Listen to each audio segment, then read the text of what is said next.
আজকে বিশ্ব স্বাস্থ্য দিবস উপলক্ষে আমরা ধুবড়ী মেডিকেল কলেজের ছাত্রছাত্রীরা আপনাদের সামনে একটা নাটক পরিবেশন করব। আশা করি সেই নাটকের জড়িয়ে আপনাদের কিছু জ্ঞান লাভ করবেন। তো আমাদের নাটকের গল্পটা এমন হবে যে মৌসুমী হলো 15 বছরের একটা গরিব ঘরের মেয়ে। তার মাত্র 15 বছর বয়সে বিয়ে হয়ে যাবে। তো চলবেন দেখি আমরা। बेटा स्कूल लेके जाना? हाँ माँ, मुझे जाना है, मुझे डॉक्टर बनना है।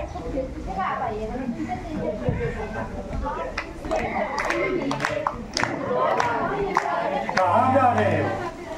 हम स्कूल जा रहे हैं। बेटी की कोई पढ़ाई वढ़ाई नहीं होगी तो बेटी की सिर्फ शादी शादी शादी शादी।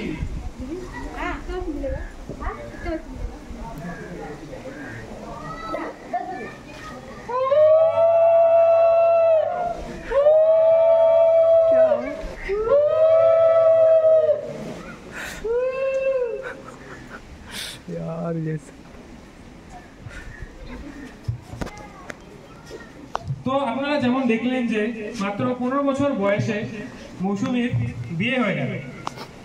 বিয়ে হওয়ার পর মৌসুমীর শ্বশুর বাড়িতে মৌসুমীর খেয়াল রাখার সেরকম হলো না। সে ঠিক মতন খাওয়া দাওয়া পাচ্ছিল না, তার উপরে প্রতিদিন অত্যাচার হওয়া শুরু হলো।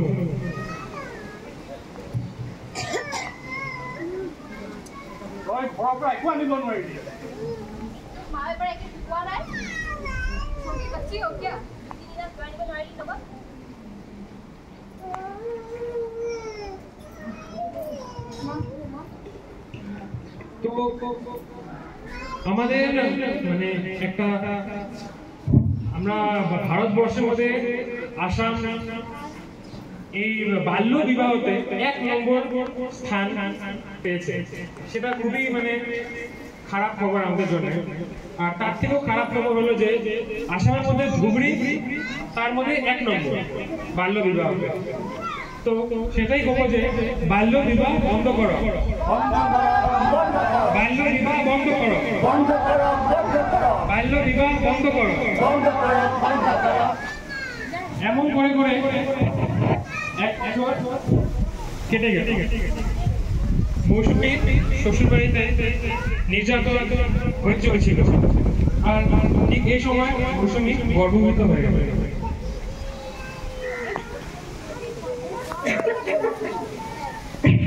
তোর আকৌ আজি বেমাৰৰ নাটক।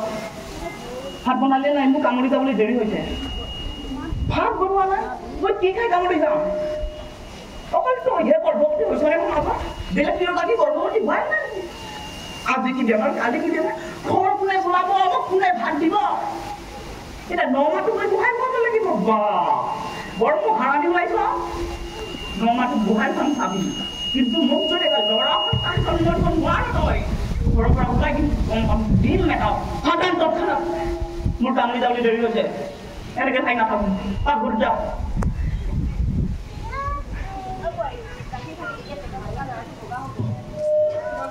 কি যাব লাগে? ডক্টৰ তাত যাব গ'লে ডক্টৰে কি দৰৱ চৰৱ দিব, পেটৰ বাচ্চাটো মৰি থাকিব, নাযাবি।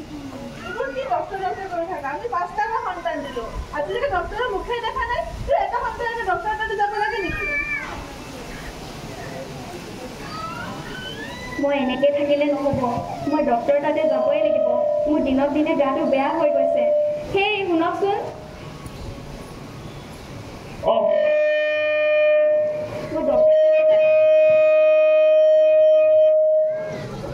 ডক্টৰ চাই যাবা মোৰ গাটো বহুত বেয়া হৈ গৈছে এইকেইদিন মোৰ বহুত দুৰ্বল দুৰ্বল লাগিছে আজি মোৰ কাম আছে 10:30 মানত তো 12টা মানত গ'লে হ'ব মা দেউতা সুধিছ মা দেউতাই যি কয় মা দেউতাই যদি যাব কৈ যাম নহ'লে কিন্তু মই একো কৰিব নোৱাৰোঁ আগতে মা দেউতাক সুধিব লাগিব 10:30 মানত ভাল কৰি থাকিবি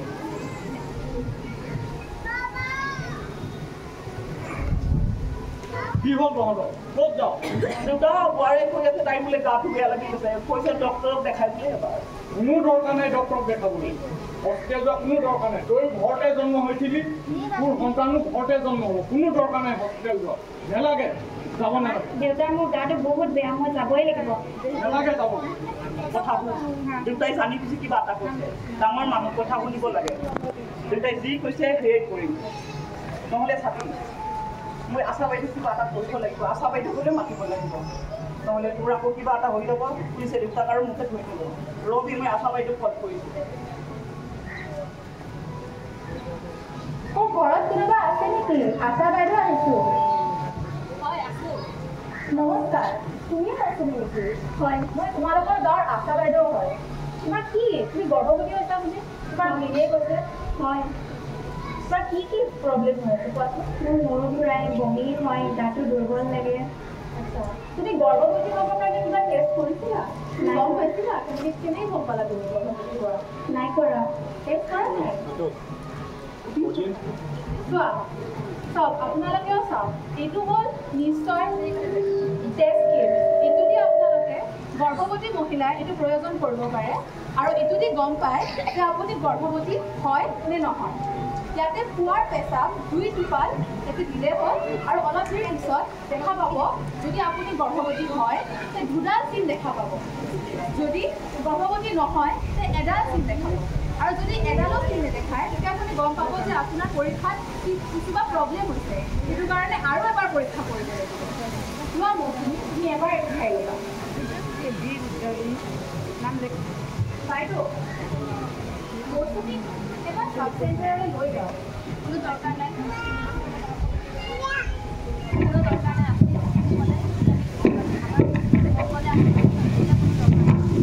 বাইদেউ আপুনি জানেনে চাব চেণ্টাৰত গ'লে আপুনি বহুত কিছু সুবিধা পাব মৌচুমীৰ ল'ৰা মৌচুমীৰ সন্তানটিয়ে বহুত সুবিধা পাব চাব চেণ্টাৰত গ'লে পঞ্জীয়ন কৰিব লাগিব আৰু ইটোও পঞ্জীয়ন কৰাটো 12 সপ্তাহৰ ভিতৰতে কৰিব লাগে তেতিয়া মৌচুমীৰ বহুত কিছু ফলিক এচিডৰ টেবলেট দিব যায় চিঠিৰ গুটি দিব সেইটো আপোনালোকে ঘৰত থাকিলে আপোনালোকৰ অহা সন্তানটি বহুত কিছু সংকট হ'ব পাৰে সেইবাবে চাব চেণ্টাৰত নিয়াটো অত্যন্ত আৱশ্যক ব'লক এতিয়াই যাওঁ চাব চেণ্টাৰত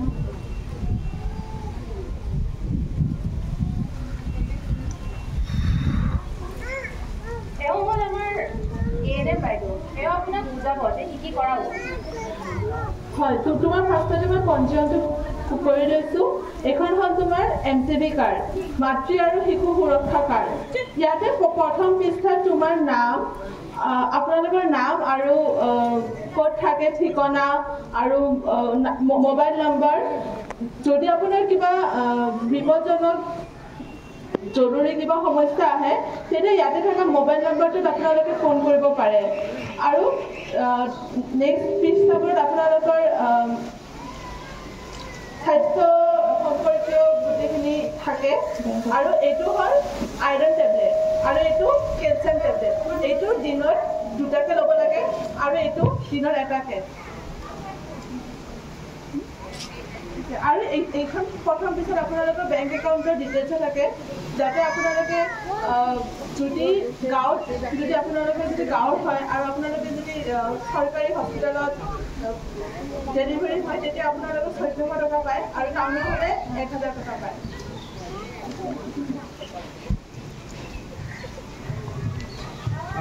ANM আৰু আশা বাইদেউৰ সম্পৰ্কত অহাৰ পিছৰ পৰা মৌচুমীৰ স্বাস্থ্যত মানে মৌসুমীর যখন আশা বাইদেউ আর ANM বাইদেউর সম্পর্কে আসলো তারপর থেকে মৌসুমীর হেলথ ভালো হওয়া শুরু লাগলো। এমন করে 9 মাস কেটে গেল আর সময় আসলো যে মৌসুমীর ডেলিভারির সময় হলো। আর মৌসুমীর ডেলিভারি হলো একটা গভর্নমেন্ট হাসপাতাল। দেখবেন তারপরে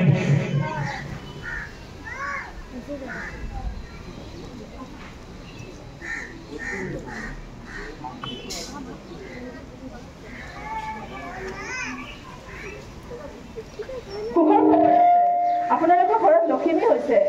ছোৱালী সন্তান জন্ম দিলে তাই।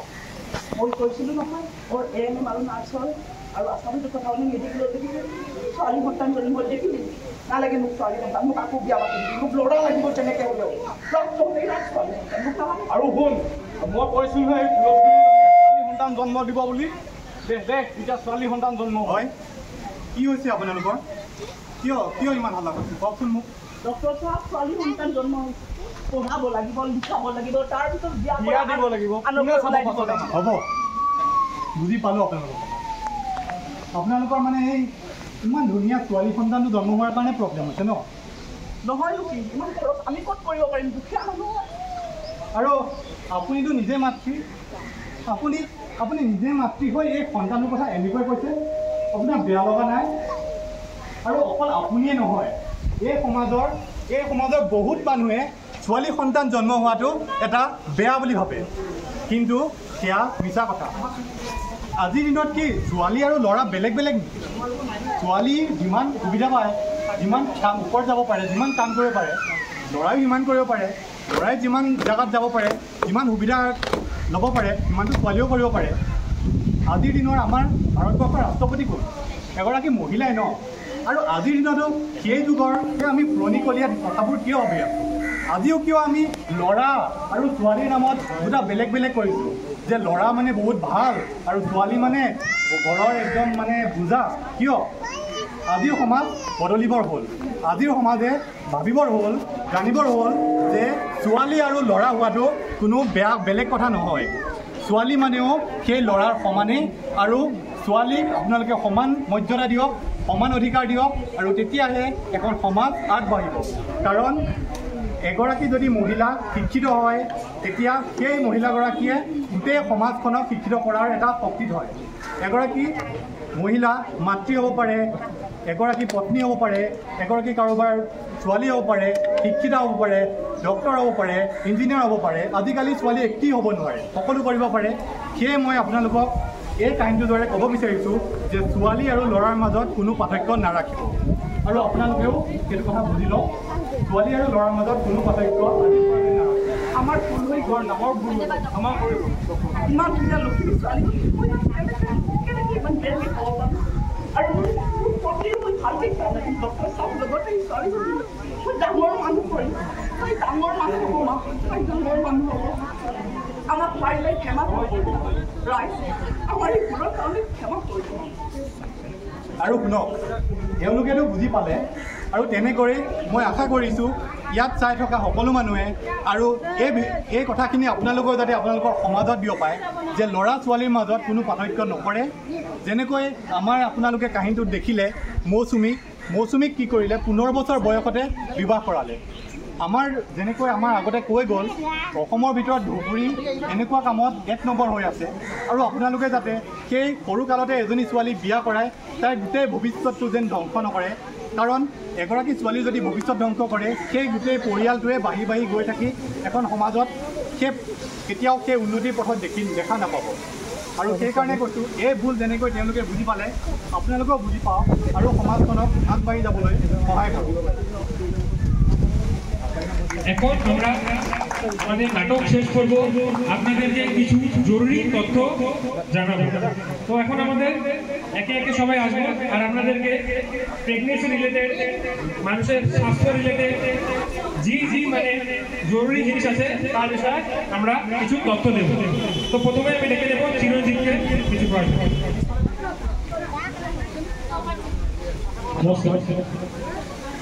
আমাৰ সমাজত বৰ্তমান বাল্য বিবাহ এটা ডাঙৰ ব্যাধি।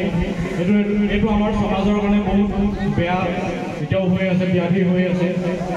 আমাৰ ভাৰত চৰকাৰে ছোৱালীৰ কাৰণে বিয়াৰ বয়সৰ যিটো সীমা 18 বছৰ কৰিছে আৰু ল'ৰাৰ কাৰণে 21 বছৰ। কিন্তু এতিয়াও আমাৰ সমাজত একো মনা নাই, বহুতে কম বয়সতে বিয়া পাতি আছে। এতিয়া আমি বহুত টাইম আৰু এটা কথা আমি বুজা উচিত, আমি যদি কম বয়সত এগৰাকী ছোৱালী বিয়া দিওঁ কি হ'বলৈ আগবাঢ়িব, তেখেতৰ প্ৰসৱ সময়ত বহুতখিনি জটিলতাৰ সন্মুখীন হ'ব পাৰে। তেতিয়া হয়তো সেই মাতৃগৰাকী মৃত্যুমুখত পৰিব পাৰে। তেখেত কম বয়সীয়া হোৱাৰ কাৰণে তেখেতৰ শৰীৰটো বাচ্ছা জন্ম দিবৰ কাৰণে উপযুক্ত নহয়। তাৰ ফলত যিটো বাচ্ছা জন্ম হ'ব সেই বাচ্ছাৰ ওজন কম হ'ব, তাৰ শৰীৰটা ভাল নাথাকিব, পৰে পৰে তাৰ বেমাৰত পৰিব। তেতিয়াতো আমাৰ সমাজৰ কাৰণে এটা বেয়া কথা হ'ব। এই বস্তুটো আমি চবেই বুজা উচিত। সেইটো কাৰণে এতিয়া আমি চবেই ছোৱালীক কম বা সৰু বুলি ভাবিব নালাগে।